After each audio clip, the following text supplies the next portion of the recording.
In this Genshin Impact guide, I'm gonna give you 10 vitally important tips that I wish I would have known before starting the game.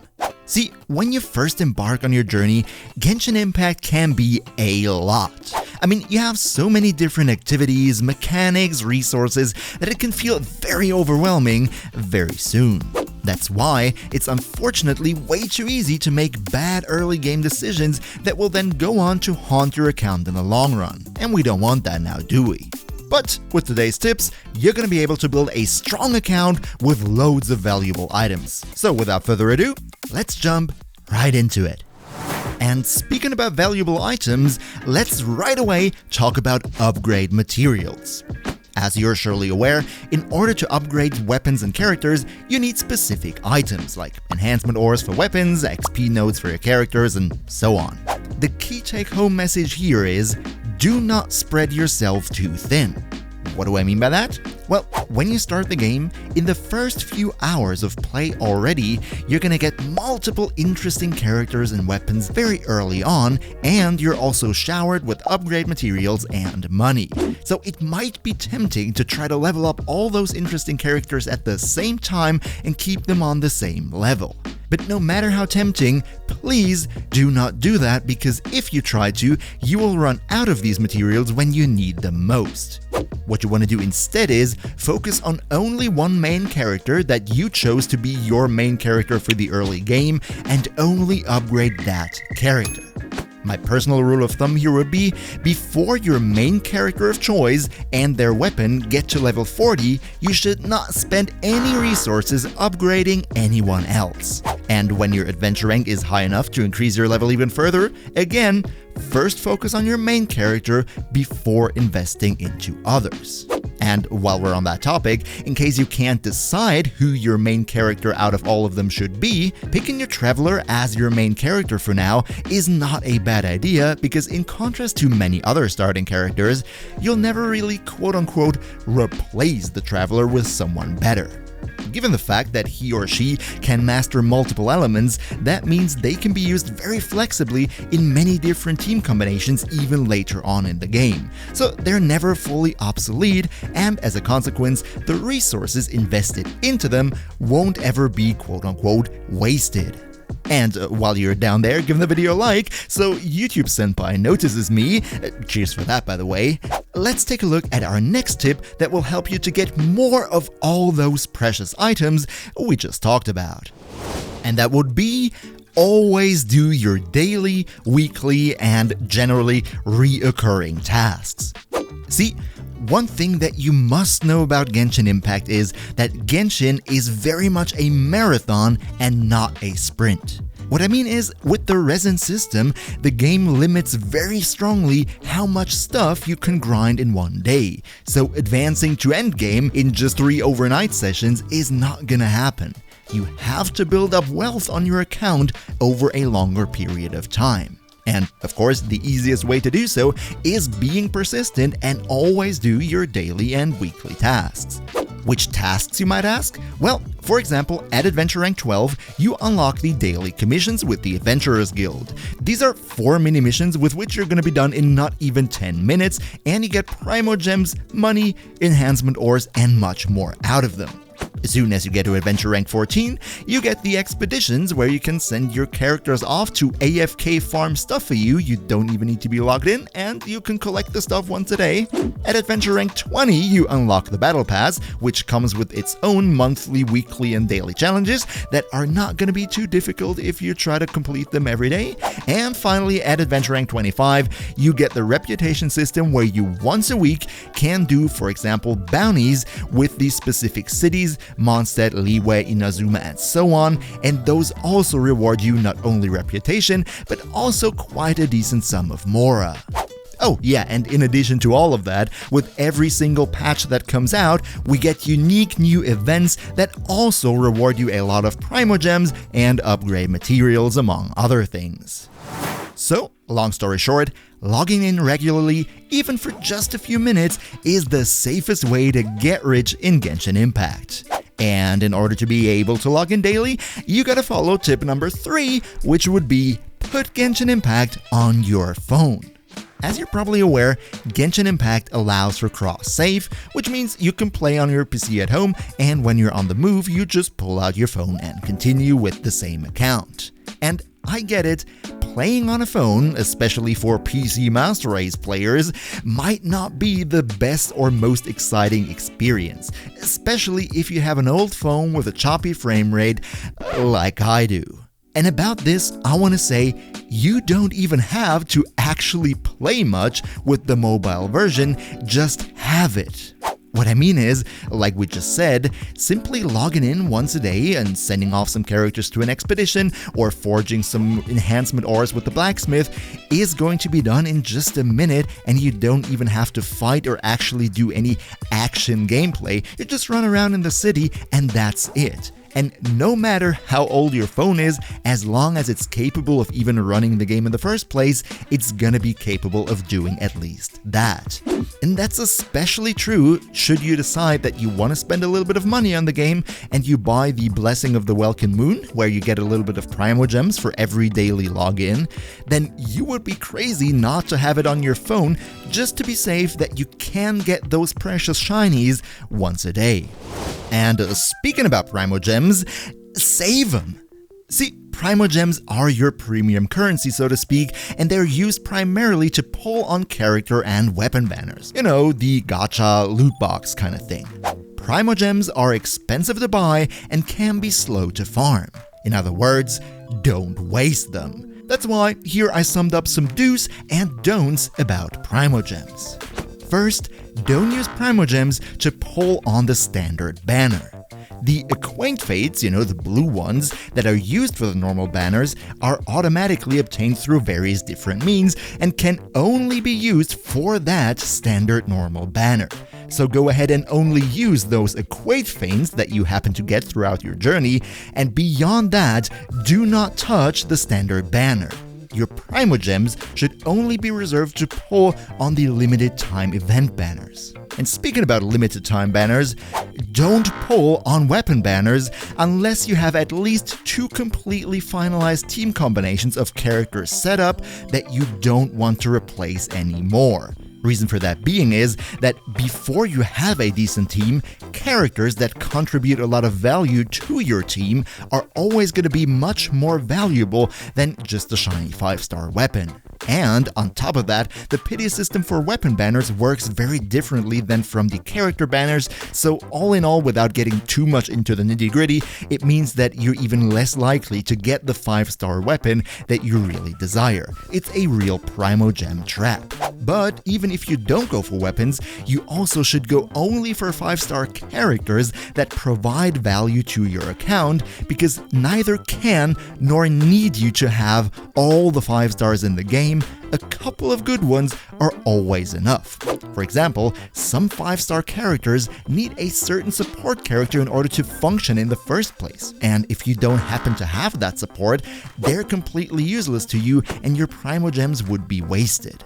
My personal tip would be, if you don't know yourself which of the currently available characters might be useful to you, just go and ask Uncle YouTube for some tips whether they should or should not be pulled for. And lastly, and this is very important, do not spend Primo Gems on resin. Oh, and by the way, I'm also going to make an in-depth guide on everything you need to know about Primo Gems, banners, and how to best optimize your gacha economy here soon. So, in case you don't want to miss that, day 1, you might want to think about leaving the channel a sub. Welcome to the crew, but let's go on. And while we're already at the topic of spending, let's also talk about the shop. In the shop, you can spend 2 resources, those being Star Dust and Star Glitter. These resources are obtained when you pull things from the banner, the Star Dust for 3-star items already, and the Star Glitter only when you get a 4 or 5-star from your pull. And with these Stardust and Star Glitter, you can either totally waste your money or make really smart deals here in the shop. Here's what I mean. First, don't ever spend Star Glitter on anything else than characters. Some very powerful 4-star characters can be bought directly and without having to pull from the banner, just with Star Glitters in some certain months of the year. These must-have Star Glitter characters, in my opinion, would be Fischl, Zhongling, Bennett, and Xingqiu. If you don't have them when they come up in the shop, then absolutely buy them. Do not spend your Star Glitter on anything else, or you're running the risk of not being able to get them. And about Stardust, every month you can buy 5 Acquaint Fates and 5 Intertwined Fates for just a bit of Stardust. Absolutely do that. See, I even wrote that in all caps in the script because it's that important. Next, let's talk resin. If you don't know what resin is, as I already teased before, it's basically a resource that is used by the game to limit how many things you can farm per day. When you, let's say, run a domain or kill a boss, if you want to get the reward from that activity, you have to pay a certain amount of resin in order to unlock the reward chest. And if your daily resin is used up, you have to wait until tomorrow. So, like I said before in the part about the daily activities, what you want to do is first spend your daily resin that you have every day when you play the game. Don't let it just pile up, because once you have 160, it won't fill up even more.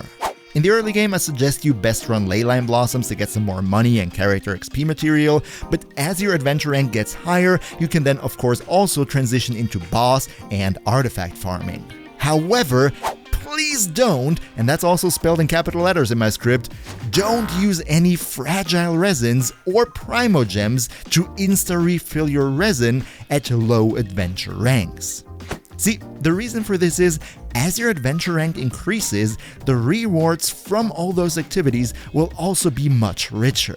However, the resin spent for the rewards will always be the same, so no matter how tempting it might be in the early game, save your fragile resin to insta-fill up your resin until you get to at least adventure rank 45 to 50, because at those adventure ranks, you will start unlocking the legendary rewards, and those are the ones that you want to be hardcore farming. Also, speaking about resin management, as soon as you get to Liyue, rank up your reputation there at least to level 3 as soon as possible. Because once you reach level 3 in Liyue, you unlock the recipe to craft condensed resin. What is condensed resin?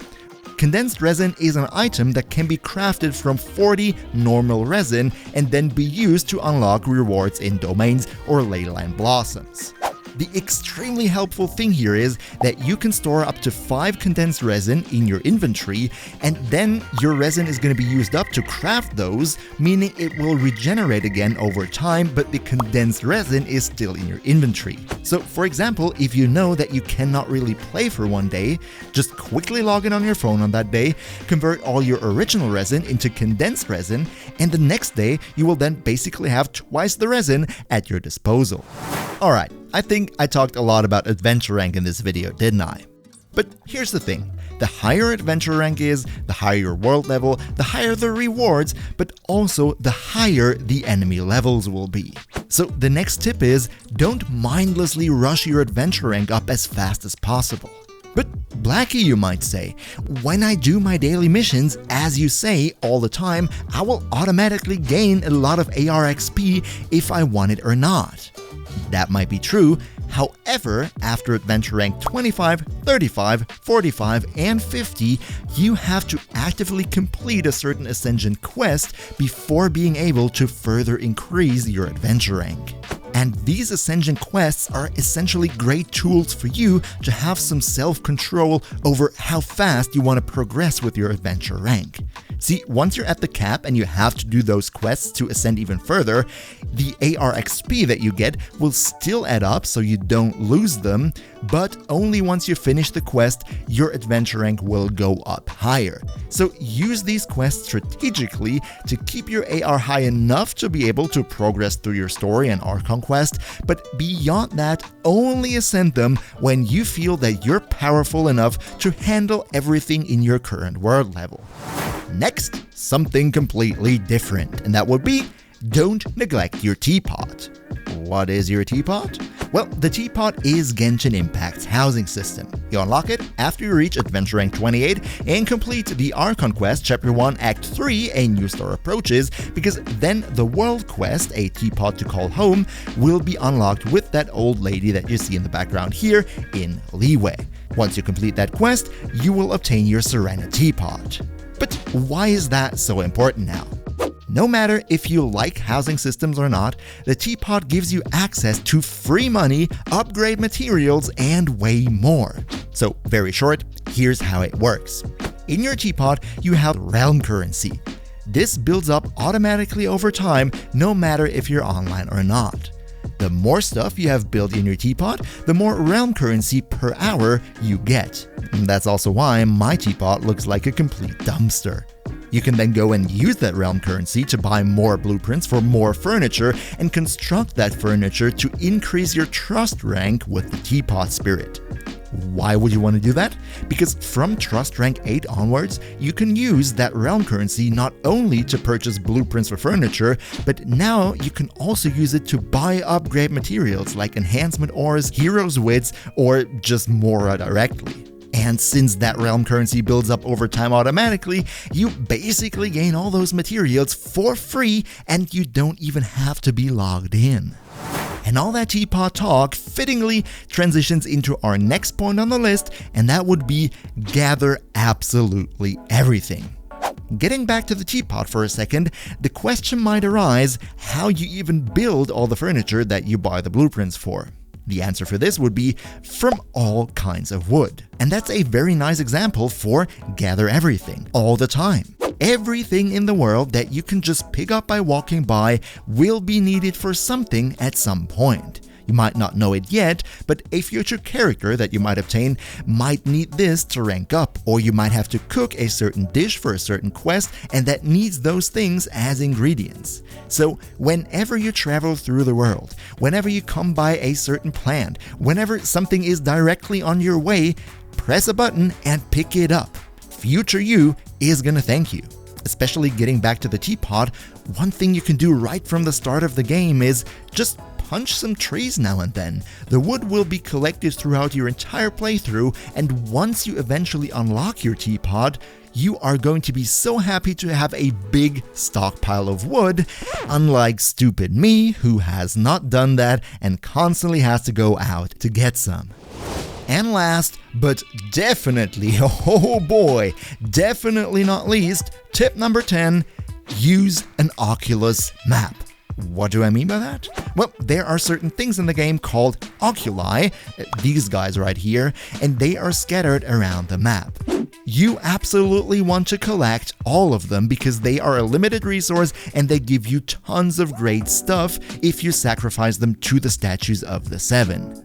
But, and that's a big but, don't just mindlessly pick them up if you casually happen to walk by one. Have a strategy. Oculi don't respawn. There are exactly as many as you need to fully upgrade these statues and not more. However, if after a collection marathon you happen to be missing 2 or 3 of them, and you now have no idea where the hell they are, well then good freaking luck. I mean, sure, later in the game there is an item to help you find them, so it's not all completely lost, but that one is a single-use item and costs quite a lot of stuff to build, and all in all, you probably don't want to use that. And the thing is, you can avoid all this trouble if you either don't pick up oculi randomly and make it in a dedicated farming run, or at least mark the position of an oculi that you just picked up on a map, whether it be a printed one or an online interactive one, doesn't matter. But if you happen to have those notes, once the day comes that you go for a oculi farming run, you will already know where not to go anymore and have a better track of your entire situation to hopefully not miss out on any oculi. And that's my first video on this channel. More will surely be coming, so I hope to see you in the next one. And until then, good luck, and remember, travel smart.